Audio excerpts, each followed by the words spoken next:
Welcome to అదరహో చిత్రం.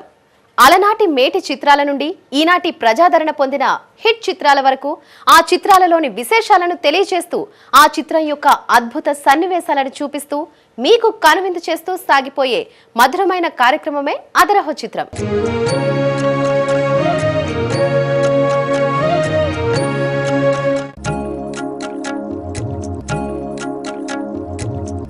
ఇవాల్టి అదరహో చిత్రంలో ఆఖరి రాజ్యం సినిమా గురించి తెలుసుకుందాం. డిగ్రీలు పీజీలు చదివిన యువతీ యువకులు ఉద్యోగం కోసమని నగరానికి వస్తే ఒకవేళ వారికి ఉద్యోగం రాకపోతే తినడానికి తిండి లేకుండా అష్టకష్టాలు పడుతుంటే తప్పు ఎవరిది? పీజీ చదివిన యువకులదా, లేక పట్టాలిచ్చిన యూనివర్సిటీదా, పని కనిపించలేని ప్రభుత్వాలదా, కన్న తల్లిదండ్రులదా అని ప్రశ్నించిన చిత్రం ఆకలి రాజ్యం. మనిషికి అన్నింటికన్నా పెద్ద శత్రువు ఆకలి అని తెలియజెప్పిన చిత్రం.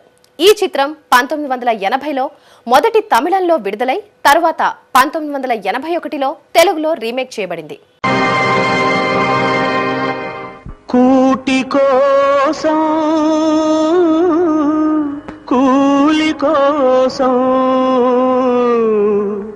పట్టణంలో బ్రతుకుదామని తల్లి మాటలు చెవిని పెట్టక బయలుదేరిన బాటసారికి ఎంత కష్టం ఎంత కష్టం.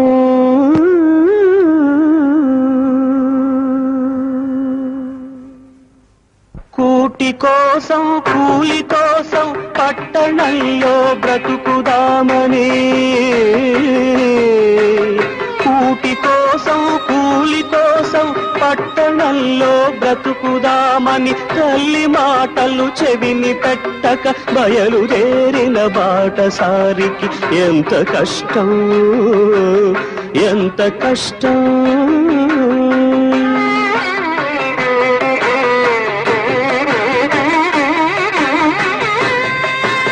మూడు రోజులు ఒక్క తీరుగా నడుస్తున్నా దిక్కు తెలియక నడి సముద్రపు నావరీతిగా సంచరిస్తూ సంచలిస్తూ దిగులు పడుతూ దీనుడవుతూ తిరుగుతుంటే చండ చండం తీవ్ర తీవ్రం జ్వరం కాస్తే భయం వేస్తే ప్రలాపిస్తే మబ్బు పట్టి గాలి కొట్టి వాన వస్తే వరద వస్తే చిమ్మ చీకటి క్రమ్ముకొస్తే దారి తప్పిన బాటసారికి ఎంత కష్టం ఎంత కష్టం.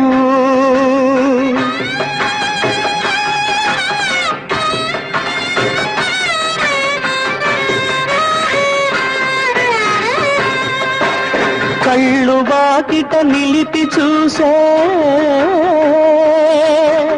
పల్లెటూళ్ళో తల్లి ఏమని పలవరిస్తోందో. కళ్ళు వాకిట నిలిపి చూసే పల్లెటూళ్ళో తల్లి ఏమని పలవరిస్తోందో. కూటి కోసం కూలి కోసం పట్టణంలో బ్రతుకుదామని తల్లి మాటలు చెవిని పెట్టక బయలుదేరిన బాటసారికి ఎంత కష్టం ఎంత కష్టం.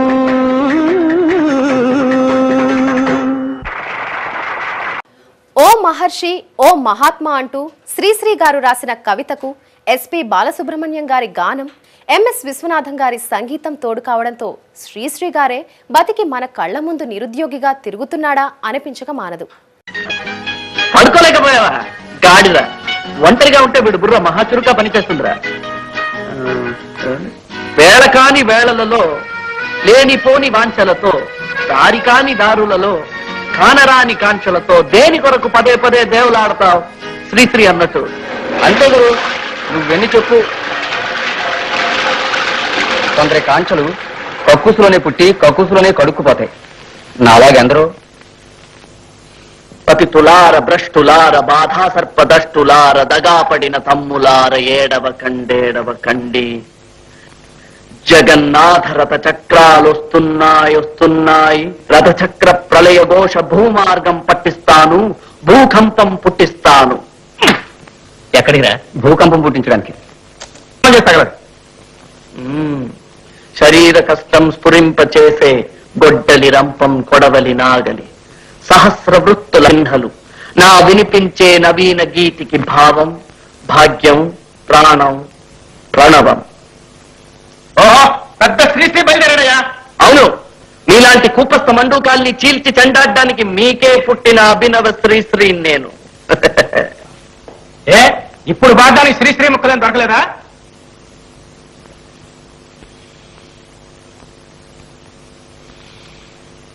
పోనీ పోనీ పోతే పోనీ సతుల్ సుతుల్ హితుల్ పోనీ రాణి రాణి వస్తే రాణి కష్టాల్ నష్టాల్ కోపాల్ తాపాల్ శాపాల్ రాణి కానీ కానీ గానం ధ్యానం హాసం లాసం కాని కళా రవి పవి కవి.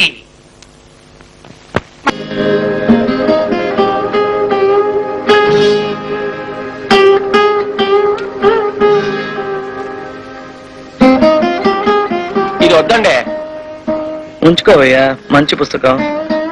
చదవడానికే కానీ మరవడానికి పనికి రాదండి. అప్పడల్లా నలిగిపోతుంది. ఇంకేమైనా ఉంటే పట్టుకురండి. Stardust, Filmfare, newspaper అట్లాంటికి గిరాకీ అండి. ఇదిగా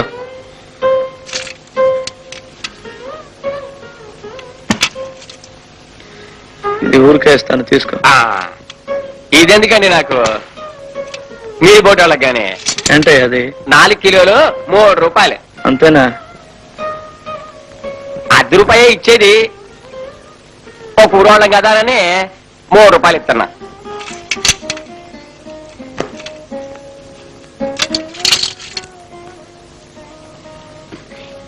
ఇవన్నీ శ్రీశ్రీ పుస్తకాల్లో ఉన్నాయి. చివరి వరకు నాకు తోడున్నది శ్రీశ్రీ గారు ఒకరే. ఆయన పుస్తకాలు ఖరీదుకి చేశారా? ఖరీదుకి ఇవ్వలేదు, తూకు చేశాను. విప్లవ కవి శ్రీరంగం శ్రీనివాసరావు గారి విలువ ₹3. శ్రీశ్రీ నాకు దైవమే, కానీ ఆ దైవాన్ని కూడా కదిలించే దయ్యం ఆకలి. The only present and the only portent. ఆకలేసి కేకలేశానన్నాడు శ్రీశ్రీ. నమ్ముకున్నదే అమ్ముకున్నాడు ఈ అభినవ శ్రీశ్రీ. మానాభిమానాల్ని కూడా అమ్ముకోమంటుంది ఆకలి. ఈ మహాకవి శ్రీశ్రీ అంతా పర్వాలేదు, కానీ నాకు ఒకటే బాధ. ఇవన్నీ సాయంత్రానికి ఇండియా గేట్ దగ్గరికి పోతాయి మిఠాయి పొట్లం కట్టడానికి.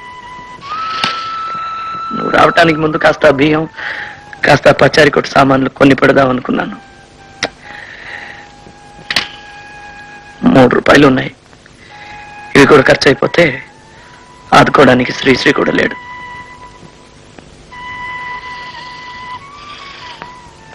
మా నాన్నగారితో బీరాలు నా బ్రతుకు నేనే బ్రతుకుతానని. ఎలాగైనా బ్రతకాలనుకుంటే ఎలాగోలా బ్రతికేద్దును, కానీ ఇలాగే బ్రతకాలనుకున్నాను. అది వీలు పడదు ఈ దేశంలో. నా చుట్టూ స్వార్థం చేస్తున్న విలయ తాండవాన్ని సహించలేకపోయాను. అందుకే ఉద్యోగంలోనూ నిలబడలేకపోయాను. కానీ ఎన్ని రోజులు నా ఉండగలను చెప్పు? ఆదర్శాలు అన్నం పెట్టవు. ఆకలి ఊదే నాదస్వరానికి ఆటకు తప్పదు మనిషి. ఆకలి నన్ను బలహీనపరుస్తుంది. మనం వచ్చేసాం. ఏడుకొండలో sir, cutting or shaving? Shaving నయాద్మే బట్ ఏడుకొండలు కదా. బాహర్గా నేను వస్తానని తెలుసు కదా. ఎక్కడ తెచ్చాడు? ఇప్పుడే వచ్చేస్తారండి. ఏంటి, నువ్వు తెలుగువాడవా? అవునండి. కొత్త? ఆ, సరే గాని మన దేవురు అబ్బాయి పుత్తూరండి. పుత్తూరా? ఆ. ఆ కాళ్ళకి చేతులకి కట్టులు కడతారే ఆ ఊరా? అవును. మాది పక్కూరే, గూడూరు. ఆ,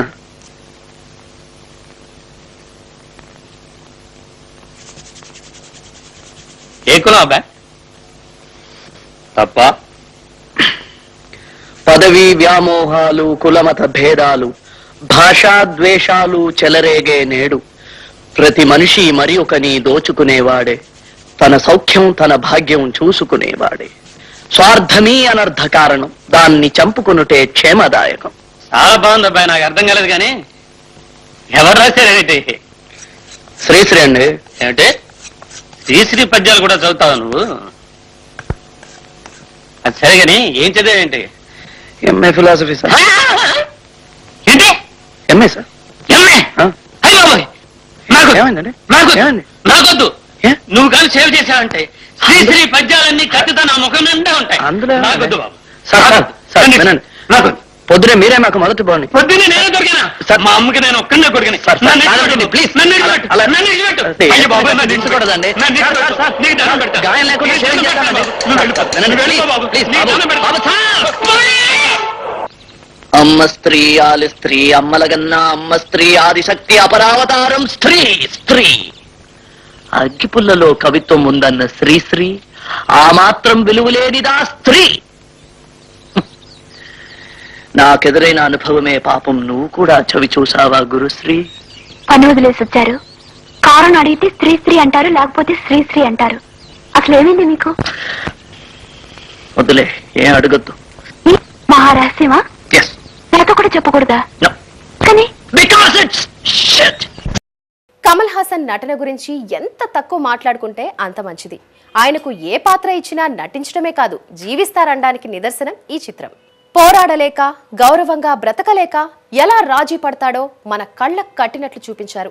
ఆత్మ గౌరవాన్నే నమ్ముకుంటే ఆకలి తీరదని చాటి చెప్పిన చిత్రం ఆకలి రాజ్యం. చదువు, సంస్కారం, ఆత్మాభిమానం, ప్రేమ దేన్నైనా కాలదన్నగలదని మనకు ఈ చిత్రం ద్వారా తెలిపి ఎన్నో జాతీయ అవార్డులను కూడా సొంతం చేసుకొని ఎన్నో సంవత్సరాలు గడిచినా కూడా మన హృదయాలలో చిరస్థాయిగా మిగిలి ఉంది ఈ చిత్రం.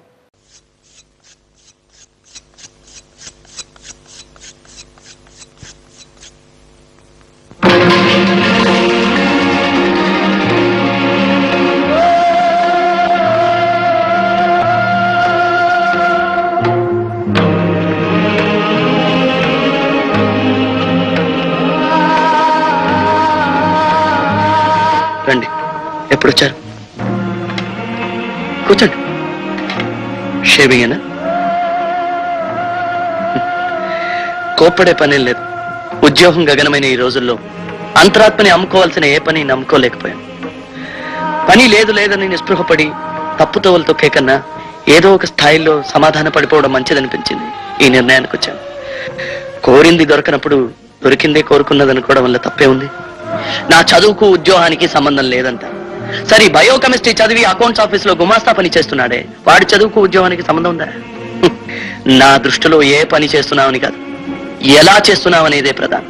ఈ వృత్తిలో అధర్మం లేదు, అవమానం లేదు, పాపం లేదు, ఆత్మగౌరవాన్ని నష్టపోన అక్కర్లేదు. ఇందులో మర్యాద ఉంది, తృప్తి ఉంది, అన్నిటికన్నా ముఖ్యంగా మనశ్శాంతి ఉంది. ఎవరు కుత్తుకలు కత్తిరించను, జుత్తు కత్తిరిస్తున్నాను అంతే. చదువుకున్న వారు గతంతా ఇదేనని నేను ప్రబోధించటం లేదు, డిస్కరేజ్ చేయలేదు. అందరూ నన్నే అనుసరించాలని ఉపదేశించటం లేదు. ఇదంతా మీరు ఒప్పుకోవడం కష్టం. ఎందుకంటే తంబురా మీటిన వంశం ఇది. మీరు తంబురా మీటారు. మీ తాత ముత్తాతలు ఏం చేశారో మీకేం తెలుసు? నానా, ఐఎమ్ సారీ. మిమ్మల్ని ఇలా పిలవాలనిపించింది. మీ కొడుకు ఈ వృత్తిలో ఉన్నాడని చెప్పుకోవడం మీకు అవమానంగా ఉంటే నేను అలా పిలవను. కానీ ఈ వృత్తిలో మీరు నన్ను ఆమోదించగలిగితే వచ్చి కుర్చీలో కూర్చోండి. నా తండ్రి కూడా సేవ చేయడానికి సిద్ధంగా ఉన్నాను వృత్తిరీత్యా.